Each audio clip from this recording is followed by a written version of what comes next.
మీకు ఒక చిన్న ఐడియా చెప్తాను, నేను ఒక చిన్న మాట చెప్తా. తుమ్మిడిహెట్టి ప్రాజెక్టు ప్రాణహిత చేవెళ్ళ అని పెట్టినప్పుడు, తుమ్మిడిహెట్టి దగ్గర సోర్స్ పెట్టినప్పుడు మొత్తం స్టోరేజ్ నిల్వ సామర్థ్యం ఎంత అయ్యా ప్రాజెక్టు అంటే 16 టీఎంసీలు మాత్రమే. దాన్ని 142 టీఎంసీలకు పెంచింది కేసీఆర్ ప్రభుత్వం. మల్లన్న సాగర్ భారతదేశంలోనే అతి పెద్ద artificial man made reservoir 50 TMC కెపాసిటీతో కట్టిన రిజర్వాయర్ మల్లన్న సాగర్. ఇట్లాంటి ఎన్నో అద్భుతాల సమాహారమే కాళేశ్వరం. అందులో ఒక్క బ్యారేజీలో 370 పైచిలకు పిల్లర్లుండే 3 బ్యారేజీలు కలిపితే ఒక్క బ్యారేజీలో 2 పిల్లర్ల కాడ కొంత కుంగుబాటు వచ్చింది.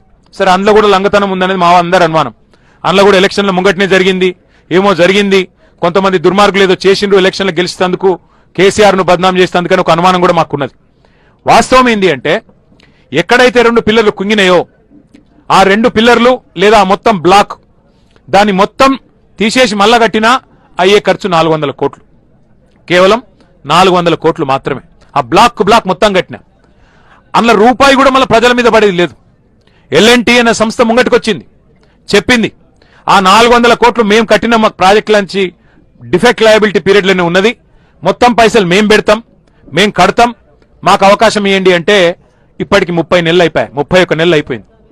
31 నెలలు అయిపోయినా కనీసం ఒక అడుగు ముంగట పడలే. ఇవాళటికి కూడా ఒకటే పట్టుకున్నాడు, కాళేశ్వరం కూలేశ్వరం అయిపోయింది, కాళేశ్వరం కూలేశ్వరం అయిపోయింది అని చెప్పి పనికిమాలిన మాటలు, పసలేని విమర్శలు తప్ప ఇంకొకటేమి కాదు. ఇక్కడ ఒక చిన్న ఇంపార్టెంట్